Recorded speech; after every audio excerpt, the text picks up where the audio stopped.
There you go. Okay, so mm, welcome everyone to the very first Mystics chat.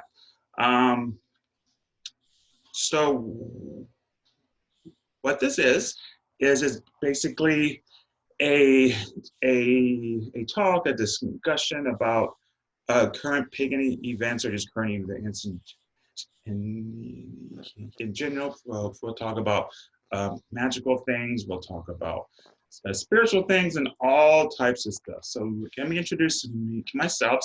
So for people who don't know who I am, I'm Chris Allaun. I am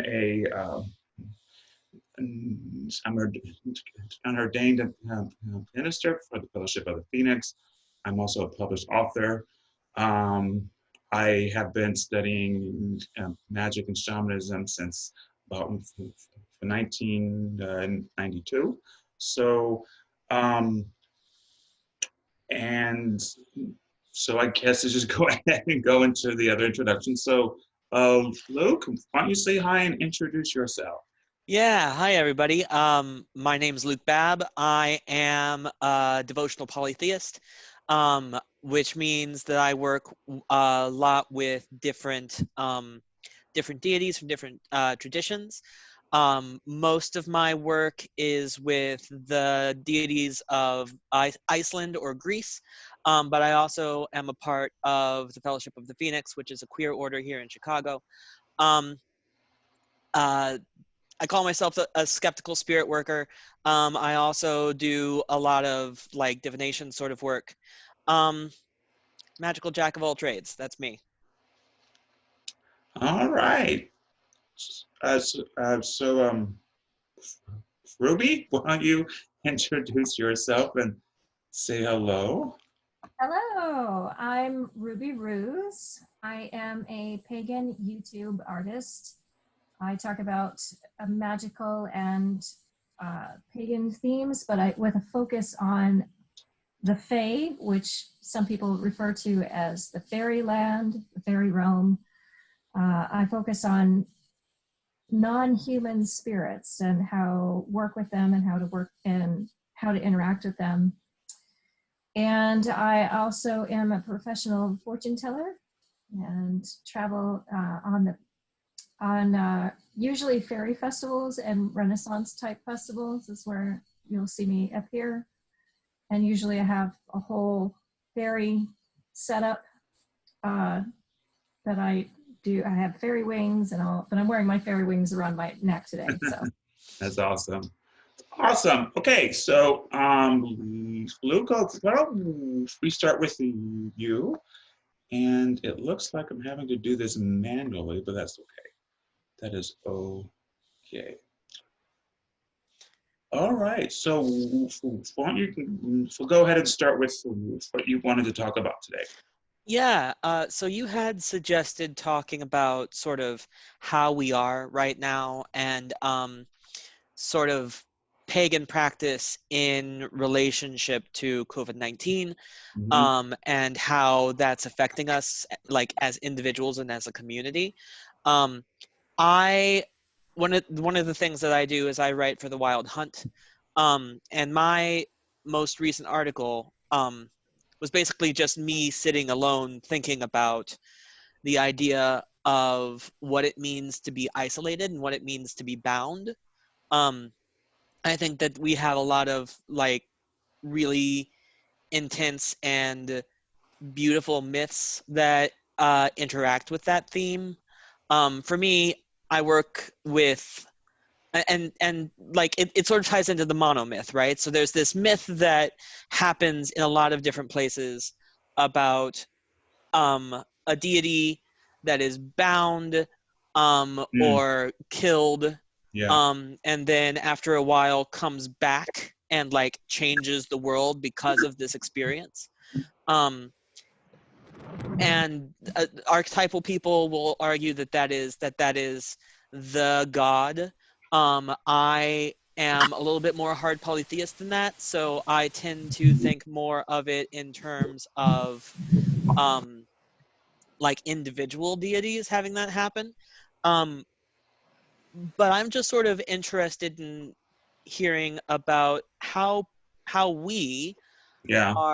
are dealing with being stuck inside, and like what sorts of changes that's creating for us, both in our practice and in our lives.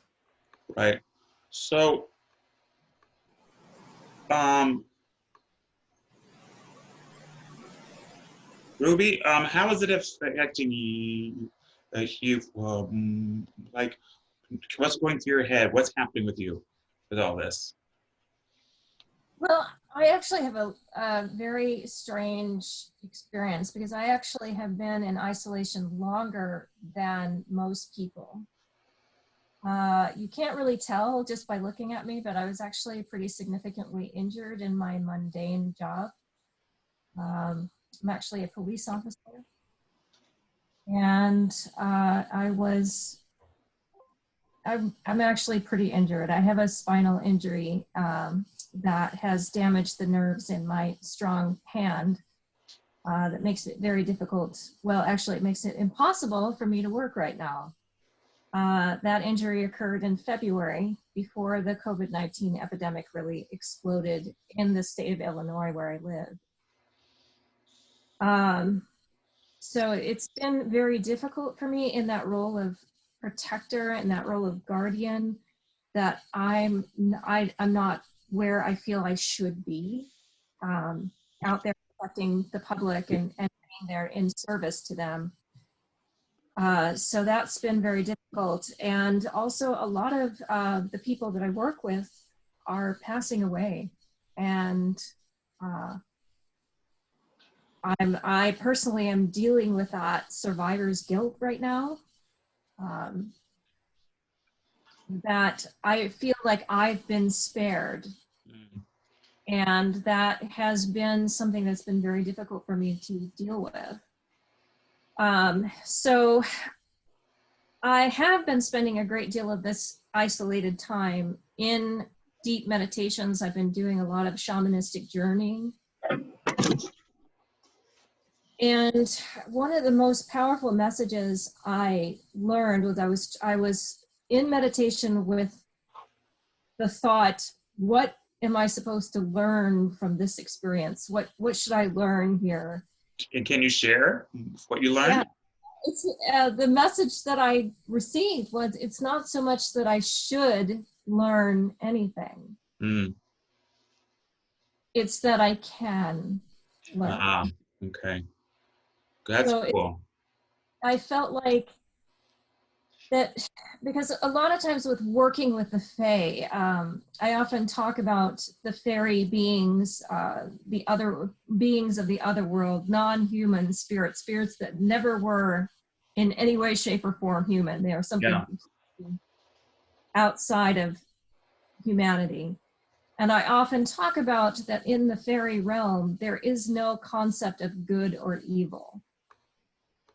Morality is very much a human construct. So a fairy creature can be benevolent and can be very malevolent in the same being. So are fairy spirits sometimes dangerous to work with? Yes, because they do not have that human construct of morality. And how that correlates in this situation is that in the context of the Fae, nothing happens for a reason. Like in humanity, we always like to believe that everything happens for a reason, that there must be some greater design to what's happening. And that has not been my experience working with the Fae spirits. Okay. In that sometimes terrible things happen. And right now, something very, very terrible is happening in the world right now. So it's not that we're supposed to learn something from this, but we can learn something from this. We can apply meaning to this. We can say, I don't want to be the person I was before this experience. I want to move forward as someone changed.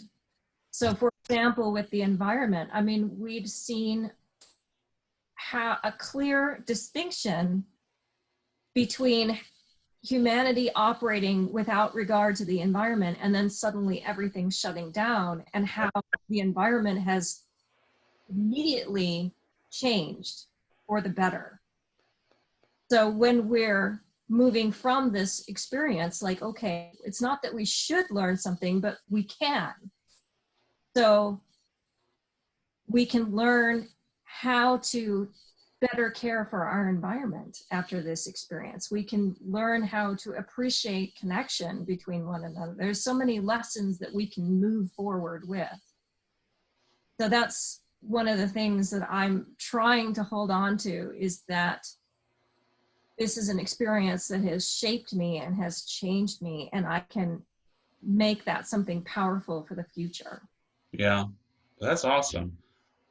Here, I'm playing with the controls from time to time, so you have to, you guys have to kind of bear with me.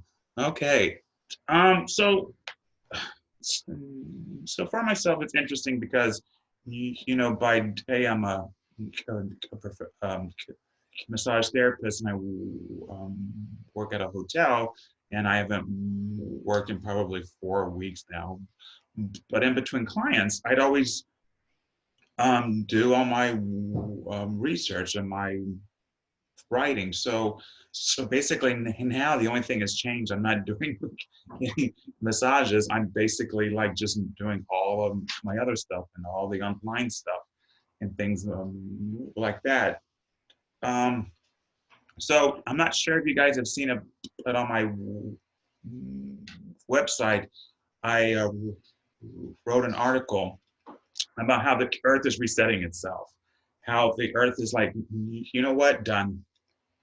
I need to take a breath, or I need to take a bath or something, and just cleanse. You know, and one of the things I was thinking about this whole cleansing part of it is that, yes, the earth is cleansing itself, the oceans, the pollution and all that, but just like what Ruby was saying, that is giving us the time to reset. Like, okay, what's important? You know, and how I troubleshoot things, I always think of what's the absolute worst thing that can happen, and then go from there. Like, well, the worst thing hasn't happened. I'm alive. Everyone I know is fine. So thank the universe for that. But you know, I try to look for opportunities. What are the things like this show I wanted to do? What are the things that I've been putting off that I could do? What are the things I've dreamed about and that I'm able to do now with the resources I have now? So that's kind of like how my mindset is. Luke, how are things going on with you? I mean, I think for me, a lot of my current work is around systems of oppression and what it means to be a part of a community that like for me, a lot of the stuff that I'm experiencing is very much tied to um like, because you talk about the world cleansing itself, Yeah, and part of what I'm seeing is how the systems that are in place, that we've put in place, are serving and not serving their people. agreed, um 100%. mhm. And what we're trying to do to protect people who are at higher risk, why those people are at higher risk, those are the things that I really tie to my spiritual practice right now a lot. Those are the things that I tie to the lessons that the gods are trying to teach me, and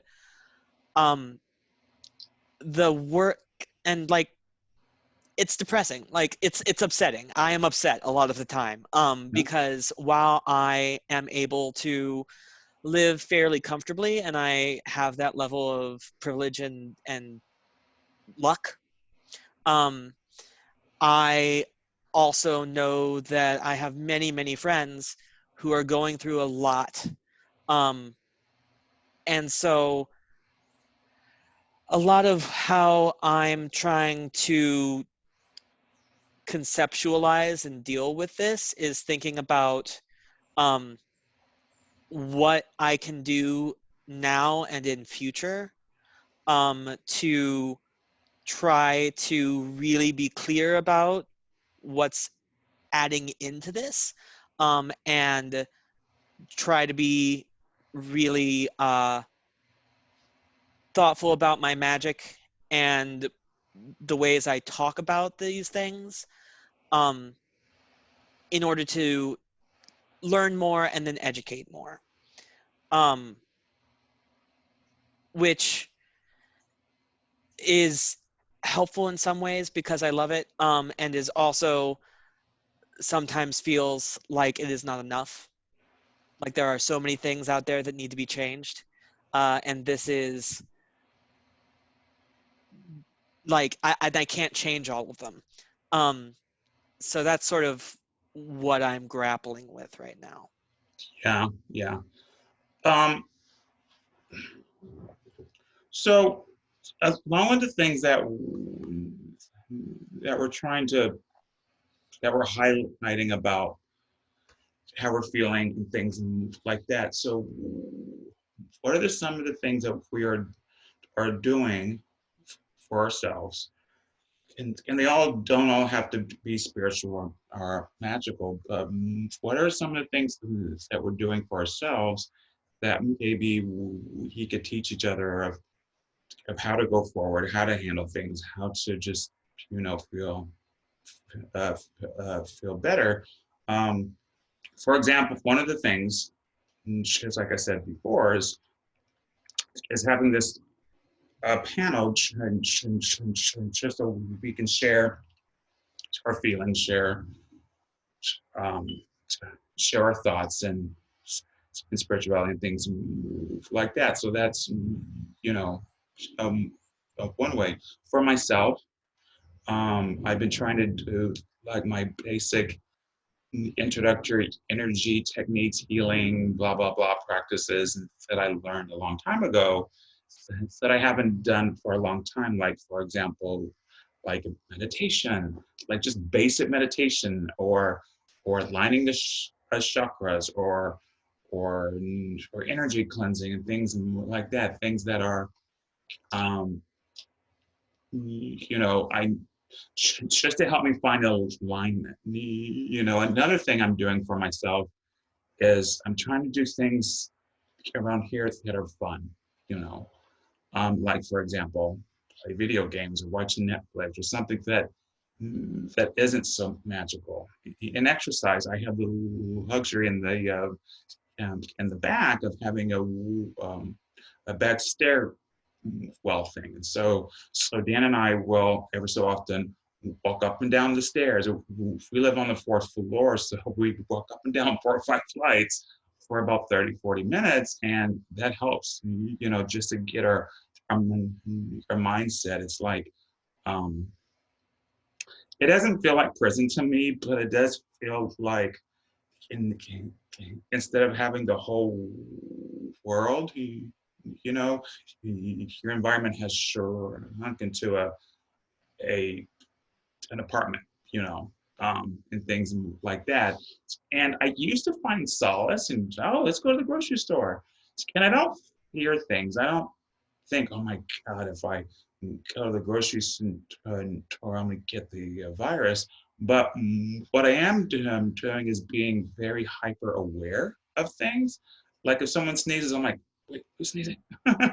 or, or, um, or like Dan doing sanitizer wherever we go. He's like, let me see your hands, let me see your hands. I'm like, okay.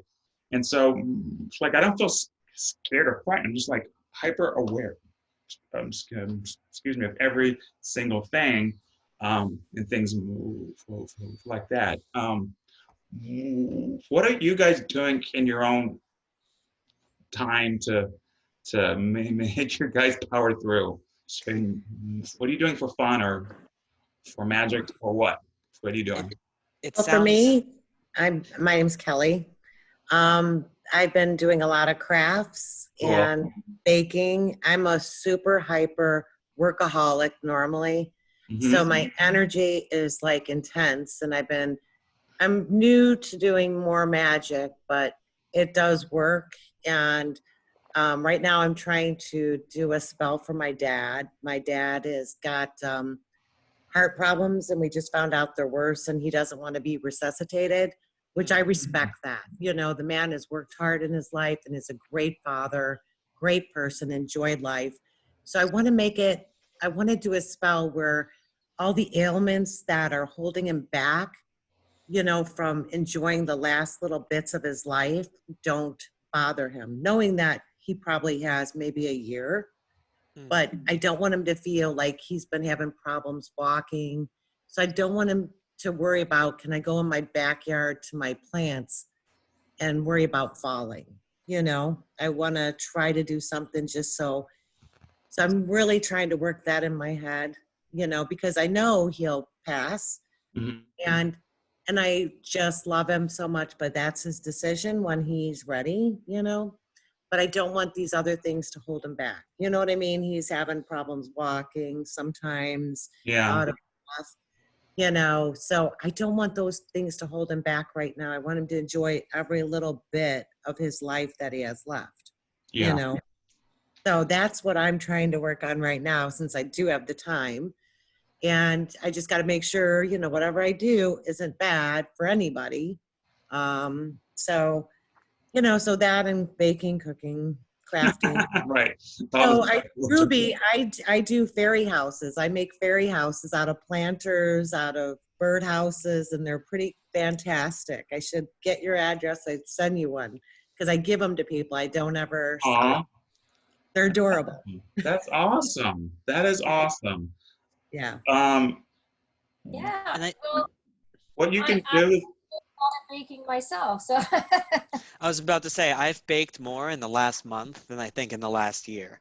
And I think that there's also something really awesome and life-giving in taking care of somebody else, you know, like in being able to curate and give somebody a good life. I also think I mean, I know this was a throwaway line on your part, but the whole idea of trying to make sure that nothing you do harms anybody else, like, I think be generous and gentle with yourself there, because like we can't have that level of control, and like I know we are all trying now to be very aware of our impact on everybody else and making sure that we do not contribute to the problem. But also, like, at a certain point, things are beyond your control, and the fact that you're trying is a lot. I don't know if that's helpful, but I think it's helpful. what I can say is that when I first got injured, I was not able to really do anything at all. Like I couldn't even brush my hair. You know, so I spent a lot of time just sulking and doing a lot of nothing, a whole lot of nothing. And I think that it's very important that people do care, not just for others, but I think that it's very important that people make sure that they include themselves in that. Because what really turned things around for me is I was like, you know what, I'm going to get up and I am going to I'm going to take my pajamas off and I'm going to put real clothes on.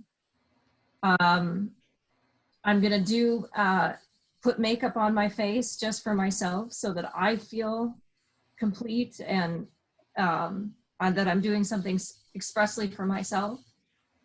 And once I took that first step of getting out of bed and putting clothes on, putting makeup on, then I was able to do more. I was able to do the meditation. I was able to do the shamanic journeying And then from there, because my YouTube studio just completely closed down those first couple of weeks that I was injured, and I was really upset because, like I said, I usually don't look like this. I have a whole I have great big wings and, you know, all these beautiful markings and all these sparkly clothes and things. And so it's very upsetting for me to have such a subdued look to myself. So it was very hard for me to start making YouTube videos without those things that were so important to me. But just the process of doing something for myself, doing something that I enjoyed for myself, was able to get me back into a more spiritual mindset. And I think that's important because I think one of the problems that I'm seeing, especially with the COVID-19, is they're like, oh, it's a disease of the elderly. Oh, it's a disease of people that have existing health issues. I'm not going to get sick. This isn't about me. It is about us. It's about everybody. Everybody can get COVID-19. And the truth of the matter is that we don't know who's going to die from this disease. And it's not an old person's disease. It's not a pre-existing health person's disease. This disease can kill you. It might not kill you. It might not kill you, but it can kill you. So I think that people are, I do think, obviously, you know, my problem, I think one of the problems with my, you know, yes, I was hurt, but I was also going down a deep, dark rabbit hole of depression because I was removed from my life of service. My whole world was serving others. And that was taken away from me, and I couldn't do that. And so that was why I was depressed, was because I couldn't provide service to others. And I think that we do need to be careful, is that we need to consider ourselves, because that is where, that is the beginning, is with ourselves. And we do have to be mindful. Yes, it is important to think of others. It is important to make sure that you self-isolate for other people as well. But first and foremost, you have to consider yourself. And I think that's a big thing. You know, with these protests that are happening in Canada and Michigan now, people are like, well, I'm not going to get sick. And I'm like, you don't know that. You don't know that. I think that we need to be, I think it is important to be a little bit more self-centered than we have been. Yeah, I think that there's a lot of, like, for me and how I'm dealing with this, right? A lot of how I'm dealing with this is very informed by a couple of my friends who are in the disability justice community. Who, there are people in that community who spend a lot of time self-isolating because of their health needs anyway. Right. There are a lot of people who are much more like this is less of a change in some ways. There are also people who are like much more at risk because of this. And one of the things that we have been talking about is this idea of wholeness. That I think that there's a thought that is going, that I've definitely experienced, of like, this is less than my life was. My life has been reduced to this space. My life has been reduced to these things that I can do. And one of the things that has been really beautiful and helpful for me coming out of my relationships with them is this idea of, this life is whole in and of itself. It is not a reduced version of something else. Can you say that again? I think you hit it on the head, Luke. Say that again. That was very actual. I think that was very powerful. Say that again. Yeah, it's this life is whole in and of itself, not a reduced version of something else. That's brilliant. That is so brilliant.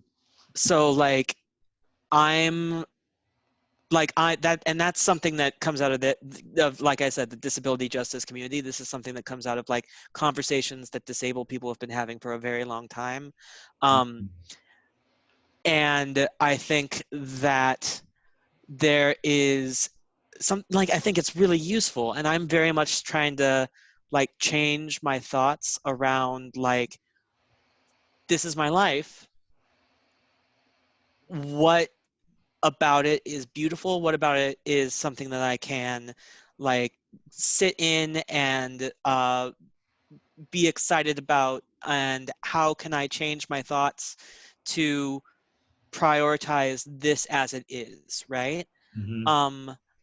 And part of that is finding out my own boundaries about like what I need and what I do not want anymore. Like, Chris, I absolutely hear your feelings about going to the grocery store.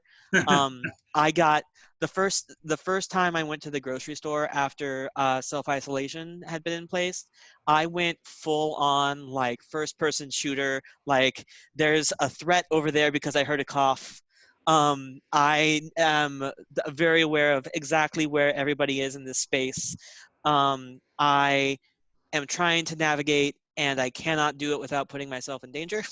um, uh, I'm also very aware of the fact that like I'm younger, I'm healthier, which means that I am less at risk, although not at risk at all. But I'm at a higher chance of becoming a vector and putting others at risk and putting people I care about at risk. See, that's the thing. Right. So a lot of the things that are happening is that you see these people, especially kids. I know in Chicago. You know, it's the day before that Lightfoot had the ban on the lakefront in the surrounding parks. Dan and I were like, well, let's go for a jog and we'll, you know, social distance as we come around people. So he would literally run circles around people, you know, and because we were trying to stay 6 feet apart. And you saw, and of course, the people who were close to someone, I'm assuming that was their roommate, family member, or whatever, that they lived with. But what was happening is we were seeing gangs, and I don't mean 2, 3, I mean 12, 14 groups of people, like in a tight group, walking down the paths, playing soccer, playing football, playing basketball. And I'm like, that is just a recipe for disaster.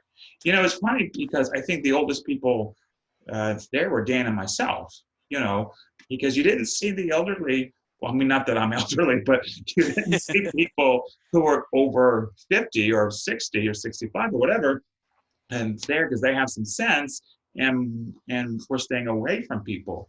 And the whole thing, and I know I shared it on my Facebook page about those stupid protesters. Oh my God, like I saw the video of a healthcare worker who was like screaming, making a video screaming like, I can't get to work. I can't help the people who are sick, because the whole protest was, let's make a traffic jam in front of the hospital and the state's office and things like that. And I was just like, not only are you putting yourselves in danger, you're putting people in danger. You're also not allowing people who need the help to get the help that they need, you know. And I think, yeah, yes, absolutely. And like, sort of to your point, Ruby, about like, we don't have to learn lessons here. There's nothing that we should learn here. But like, I think that there is a real opportunity for us to become more aware of our responsibility to others, and our impact on others, and like our impact on the environment, both like the earth itself, right? And also the environment of people around us. And that's been a lot of how I've been trying to navigate this. Like I'm a Sagittarius. Getting stuck inside is literally the worst thing that could happen to me. But I've been doing these long walks as often as I can. And how that works for me is that when I see another person coming down the block towards me, I turn. Which has been a really lovely part of my devotional practice to Hermes, because I get so lost. I didn't know you could get lost in Chicago, but there are times when I'm just like, I'm walking towards home, I'm pretty sure. Why does the compass say I'm heading east? And that's been sort of a new way of me experiencing my space, because I've seen parts of my neighborhood and parts of Chicago that I've never seen before. It's been a new way of me experiencing my spiritual practice, because there is this element of a higher level of not knowledge of where I am and who's around me. And it's also been a new aspect of me as a spiritual person, right? Like I'm coming into a different relationship with the spirits of Chicago, my own deities, because this is a new kind of practice for me, or a new iteration of older practices. And I don't know, there's something really cool and fulfilling about that in and of itself. And I try to think about it like that instead of thinking about it as like, oh, well, I can't do these other things, so instead, right? Yeah, yeah. Here you guys have to excuse me for a second because somehow I was playing with the spotlight video, and once you hit it, I can't figure out how to undo it. So now I have to manually do every single person. So there's always like a delay when everybody's talking. But I do want to highlight one thing here for you guys. Let me show you. I want to highlight Ruby's kitty because she looks so cute and so happy. Look at that kitty. Hi. Hi, kitty. This kitty is getting so much affection. Oh my God. Boy or girl?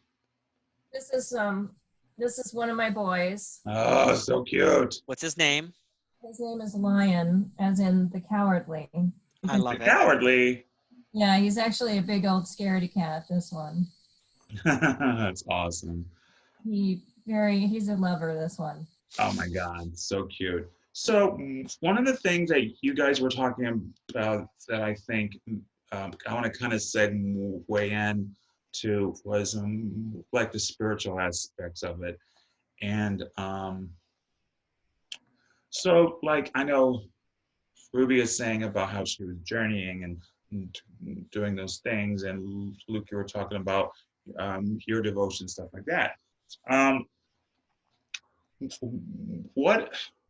What types of things are helping you guys, or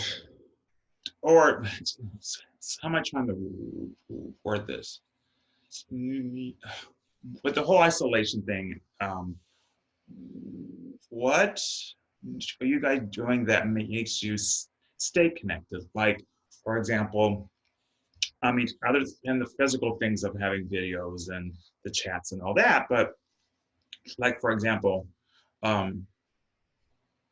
Ruby, are the journeys helping you stay connected, or is that just something that's, you know, a personal thing that has nothing to do with connection? In a way, they are helping me stay connected, because, like I said, it's really love how Luke was saying that he's a Sagittarius. I'm the opposite. I'm a Cancer. As I mentioned, my whole world was about service to others, and then if you remove that from me, like, what am I? Right. So it's hard for me not to be in that nurturing, not to be in that guardian position that I hold. And so doing the journeying has kind of helped me reconnect, not more on a deeper level, like to the universal level, is trying to connect in a holistic way to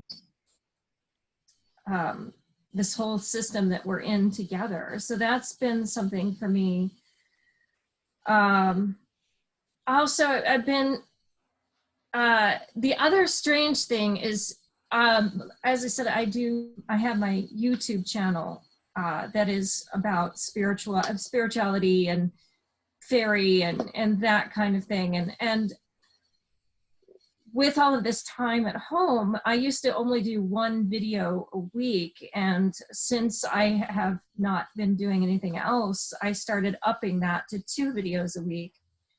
And the second videos that I've been doing have been kind of like random videos where in one episode I took them grocery shopping, and another episode That's awesome. How come I didn't see this? Are you posting it?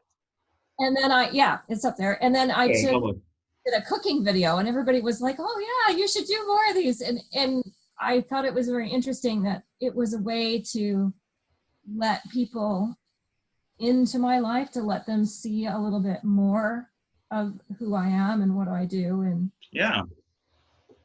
And so the connection was, with these extra videos that I was doing, the connection was kind of this mundane thing. But then it's like, you know, we say it's mundane, but it really isn't. Like, it's connection, and that in it has a spiritual context to it. And also I've been spending more time in spiritual chat rooms and that kind of thing. Mm-hmm. And one of the most interesting discussions that I listened to more than participated in, I just found it fascinating just to be an observer in that. And they were talking about the connection to the virus itself, and that it has its own vibration, that it has its own almost sentience to it. Mm-hmm. People have taken the vibrations of the virus and created music with it. Really? Another person was asking, do you think it has a dreaming? And the context of the indigenous Aboriginal people talk about the land of the dreaming, and they were like, do you think it has a dreaming? And I it's discussions like this that, you know, it's given me a way to think in a greater context. You know, let's talk about I'm gonna really quickly, I want to talk about the shamanistic aspect, exactly what you were talking about, and then we'll open up the floor to some questions. So you guys, if you have any questions, start thinking about them now. So in indigenous healing and shamanistic healing, we talk about how all disease, all sickness is a spirit. And you have to remember, so in indigenous cultures, they don't have good and evil. What they do have is harmful and not harmful to us. So for example, you know, a cat is not evil. Most of us here have kitties, you know. But if you're a mouse, that cat is harmful to you, you know. So the idea is that in shamanism, to go into a journey, and you go and see the virus, the disease, as a spirit. And then, you know, there's usually in indigenous cultures, it's taught. The first thing is, what are you trying to teach us as a community? What are you trying to teach us as an individual? The next thing you would ask is, how can I keep myself balanced and healthy? And if myself or someone else does get sick, how can what kind of, I hate to say cure, but what kind of cures? So like what herbs to take, or do you do a steam bath or a cold bath, or things like that. So there are very practical aspects, but one of the most um, important things is to say, hey, virus, what do I need to learn? What is it that you're trying to teach me?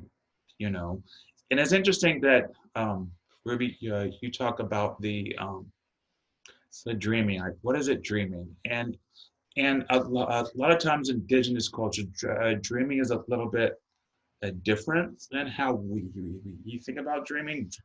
Dreaming is actually the place of spirit, the place of reality, because some Native American tribes actually think the dream world is reality, and the physical plane is is only temporary. Which, if you think about it, from our point of view, it is only temporary. I want to open it up to questions. I'm gonna unmute people. Does anyone have any questions that they have for all of us, or for one of us?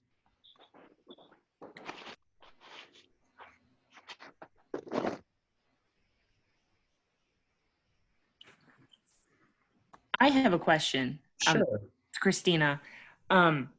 Do you feel, and maybe it's just me, I feel like lately I have had some very intense dreams lately. I mean, very, very heavily intense dreams. And I don't know if that has anything to do with, what's going on in the world, or if maybe I'm practicing more in my spiritual life, if maybe there's something that's happening to me. But I just wanted to share that and get your thoughts and see what you guys thought about that, if anyone else is experiencing something similar. I think that's universal. Or if not universal, then like pretty widespread. I've seen a couple of projects that are happening where people are specifically gathering dreams that are happening, partially because a lot of people are having really intense dreams, and partially because a lot of people are having dreams that are specifically about COVID. I definitely been having weird dreams, and like pretty intense ones and storied ones. And my wife and I have been like sort of having a over breakfast dream debrief.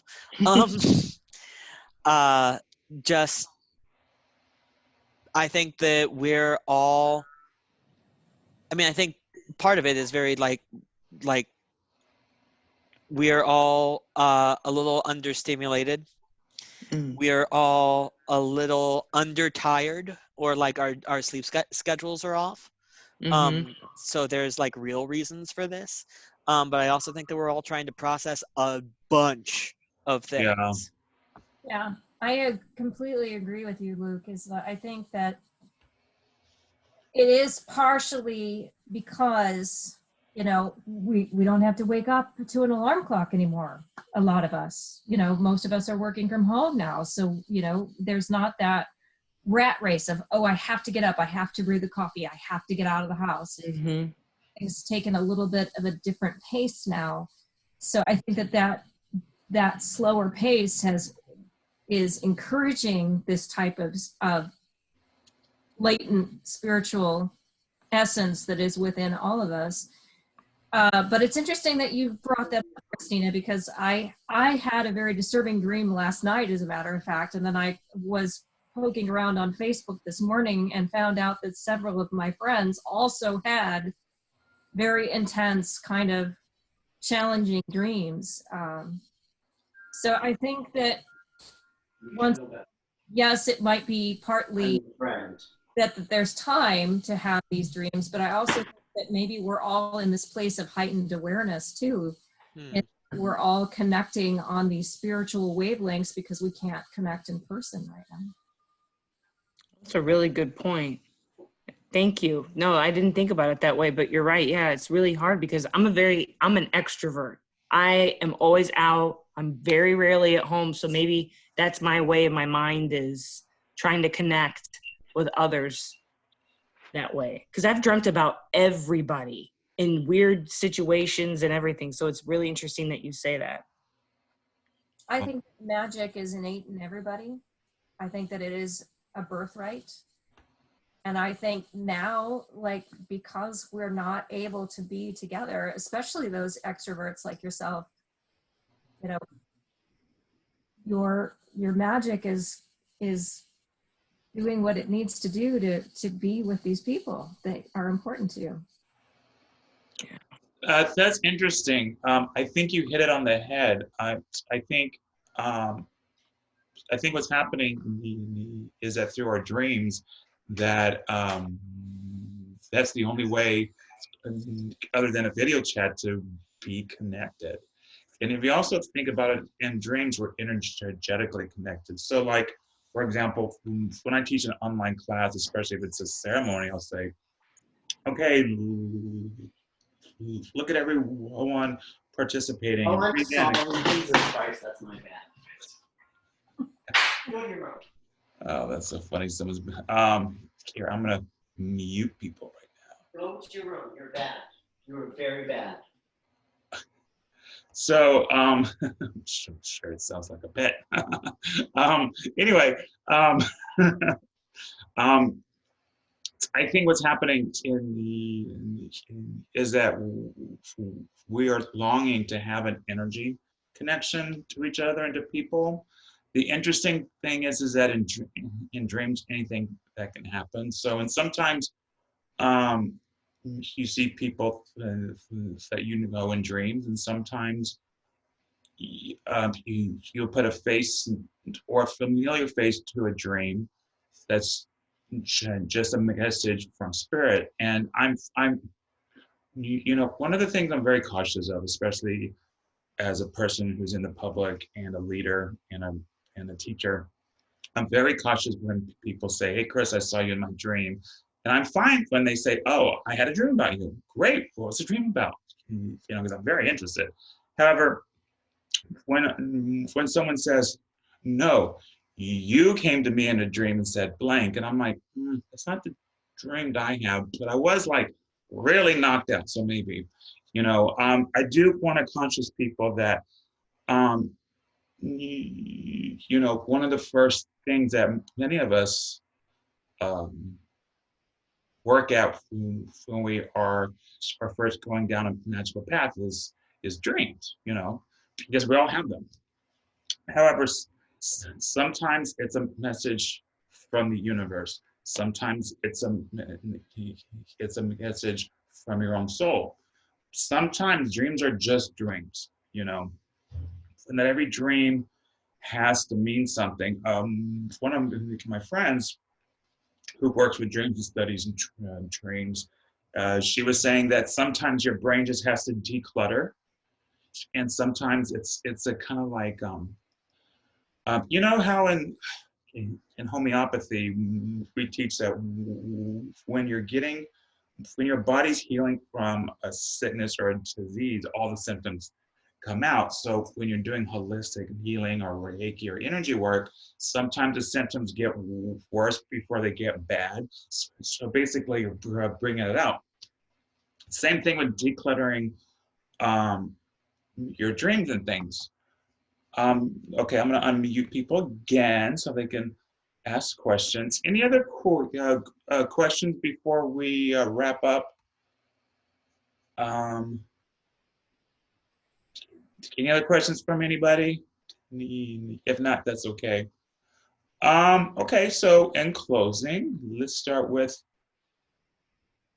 Miss Ruby. What would you like to say to everybody before we go?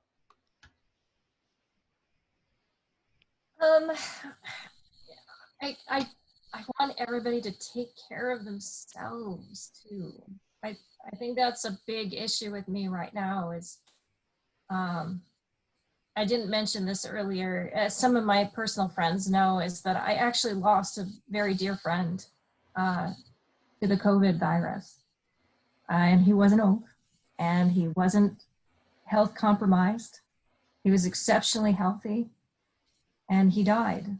And so I guess where I'm at right now is that I really want people to, yes, care for others, of course, care for others, but you do need to, you have to put your own oxygen mask on before you help somebody else. So I just want everyone to care. So just include yourself in your care. Yeah, absolutely. I'm out right now is I just want people to be careful Yeah. and to love themselves as they would love others. Awesome. Awesome. Luke, what would you like people to go as we say bye? I think that honestly, I just want to really highlight Ruby's lesson from earlier is that like don't feel like you need to take something from this. Like don't feel like you need to spend more time meditating and become a new level of mastery and like this is not your like personal opportunity to ascend. Like you can, if what you have time and energy for is watching all of what we do in the shadows, like that is fine and good, and that is complete in and of itself. Right. So don't give in to guilt. I think that's important too because I think a lot of us, and I was talking about this a while ago, is I don't remember our parents growing up being so busy. I just don't remember that. Um, and I have three brothers, and so it was a pretty wild, big family. So I don't remember my parents being as busy as we are now. So I also think that, you know, to piggyback on what you two said, is whatever you need, do that. So if you need to take a walk around the block, get some air, do that. If you need to watch Netflix, do that. If you need to just have quiet time and a cocktail, then do that. Whatever it is you need, because sometimes magic is subtle. It doesn't have to be, I conjure the elements. Sometimes it can be, I'm going to sit and I'm going to just sit. Sometimes that's magic too, because we have our energies that are adjusting and reevaluating and things like that. All right, so I'm going to say goodbye. I appreciate everyone for hanging out with us. And thank We'll you do so much this. for organizing this. This was amazing. Thank you for letting me be a part. Absolutely, absolutely.